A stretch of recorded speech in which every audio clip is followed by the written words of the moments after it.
Hello, my fellow fashion lovers. I am so thrilled to have you back. I hope you're doing well, and that you're all settled in comfortably. Today we are diving straight into the heart of the Schiaparelli Haute Couture Fall Winter 2026-2027 collection at Paris Fashion Week. And one thing is certain, Daniel Roseberry has once again delivered a collection that leaves no one indifferent. By summoning the specter of artificial intelligence, he is throwing a massive wrench into the luxury machine. My take? It's a visceral wake-up call. Roseberry is using couture as a weapon of human resistance, a high luxury fist raised against algorithms.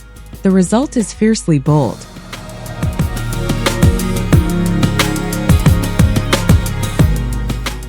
In front of a front row of clients transformed into living sculptures with their golden anatomical jewelry, the atmosphere feels almost clinical.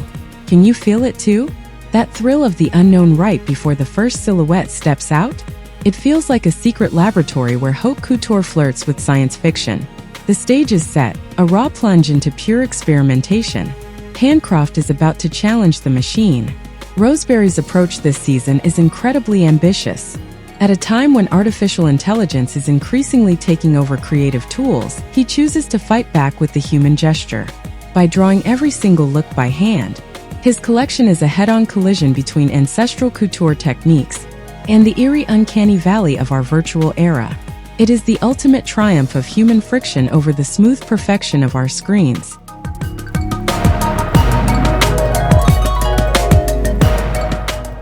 On the runway, the models move with a heavy, deliberate rhythm. A grounded walk. My view on this silhouette? It's a modern armor. It maintains an incredible visual tension to prevent the look from slipping into something sloppy. The signature detail driving the entire attitude this season?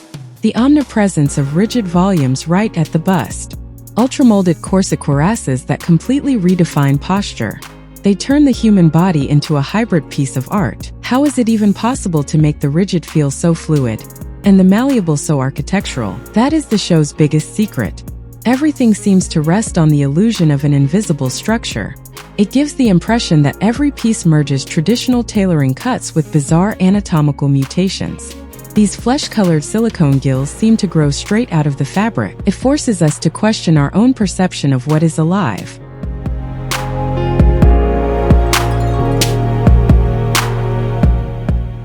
The color palette explores the unsettling tones of Matthew Barney's Cremaster cycle. But it's the clash of textures that makes this show spectacular. We go from high-shine latex to gelatinous silicone, all mixed with raw elements like seashells or dried flowers. The light play is gripping. Some rubber dresses seem to literally absorb the brightness of the room. Others vibrate and pulse from within. When you look a little closer at the pieces, you discover that Roseberry collaborated with a Parisian atelier specialized in making prosthetics and silicone special effects for the cinema. If we stop for a second on the micro details, it is utterly mesmerizing. Look at this latex jacket adorned with inflatable tentacles, or Amelia Gray's putty pink ball gown, where the beadwork hides a subtle underlying threat. Did you notice how much these finishes completely disrupt the usual codes of what is pretty?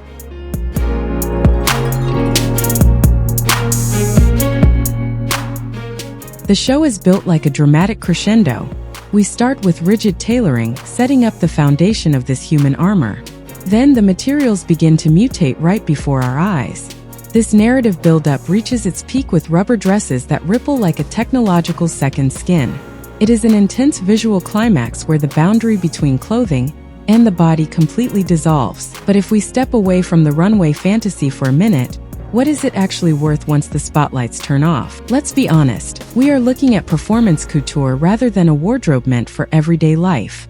High-gloss latex and gelatinous silicone look phenomenal under the flashes. But to the untrained eye, this might look more like a movie costume or a conceptual provocation than a true haute couture wardrobe. At times, it flirts dangerously with pure spectacle at the expense of timeless elegance. What we take away from this is that Roseberry masterfully writes his own chapter into the subversive legacy of Elsa Schiaparelli. He reminds us that couture cannot settle for a flat, one-dimensional beauty. By drawing from the most singular cultural universes, he marks a major milestone in the evolution of the house. He reminds us that no computer code can ever replicate the thrill of a garment shaped by human hands.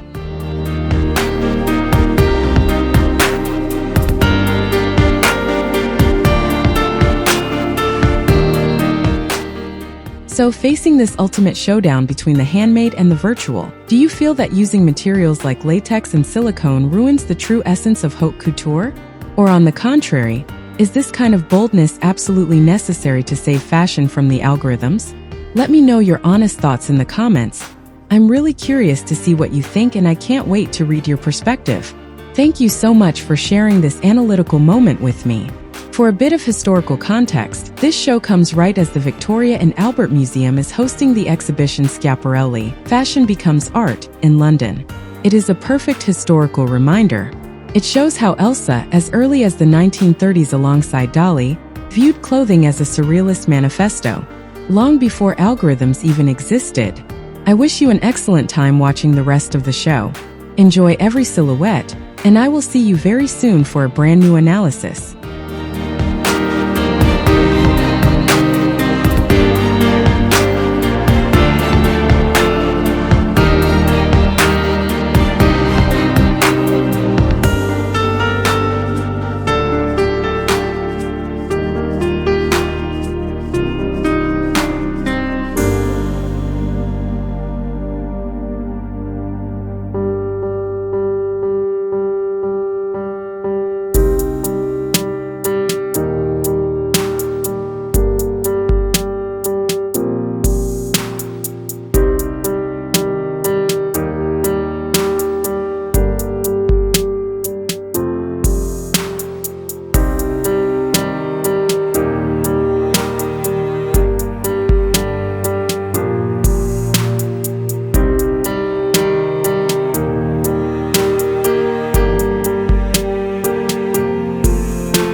αέρας και όνειρα. 공기와 꿈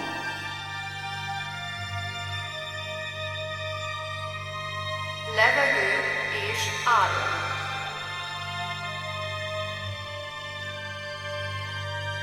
Arya Uwima.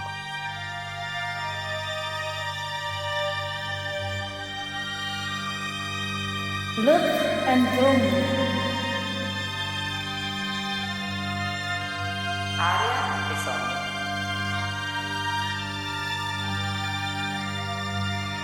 Air and dreams.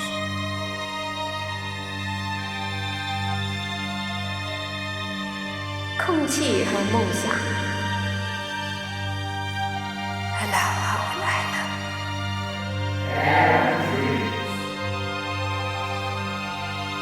Aria e sogni. Aeras και σύννεφα.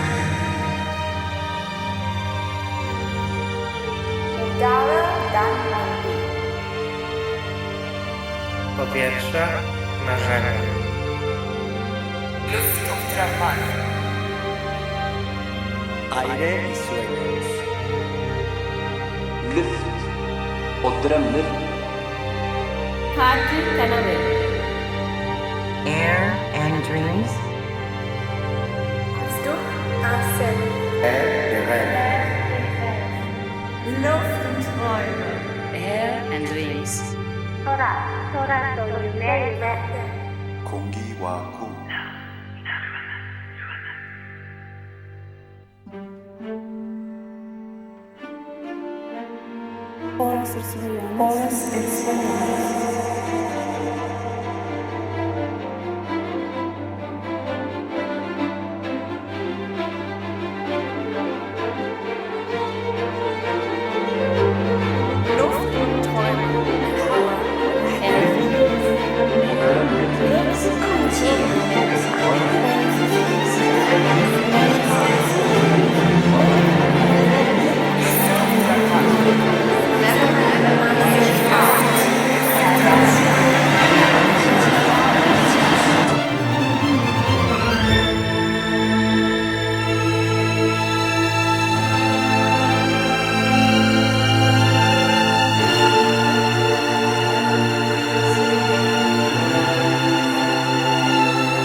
الهوى أحلام Luft och drömmar.